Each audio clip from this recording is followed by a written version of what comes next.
Hello viewers, কেমন আছেন সবাই? আশা করি সবাই ভালো আছেন। আলহামদুলিল্লাহ, আমি অনেক ভালো আছি। আজকে মিরপুর স্টেডিয়ামে বাংলাদেশ বনাম জিম্বাবুয়ের খেলা দেখতে গিয়েছিলাম।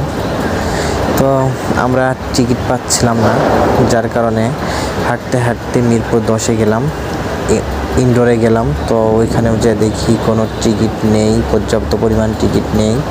তো আবার চলে আসলাম। তো আসার পথে দেখি অনেক বড় সিরিয়াল ধরে গেছে, অনেক বড় একটা লাইন দিয়েছে। তো আমরা দাঁড়ানোর জায়গায় পাচ্ছিলাম না, পরে ওইভাবেই ঢুকে চলে আসলাম। বললাম যে চলো এখানে দাঁড়িয়ে থাকি, দেখি কোনো ধরনের কোনো টিকিট যদি কেউ বিক্রি করে তাহলে ওইটা নিয়ে আমরা ভিতরে ঢুকবো। তো এখানে এসে অনেকের সাথে দেখা, দেখি অনেক। তারপর আরেকটা ছেলে কাঞ্চনপুরের, ওর চিনি না, ওর নামটা জানি না। তো অনেকের আরেকটা বন্ধু ছিল, বড় ভাই। তো এরা সবাই একই সাথে দাঁড়ায় থাকলাম। তো অনেক বললো, ভাই এখানে দাঁড়ান, দেখি কোনো ব্যবস্থা করতে পারি।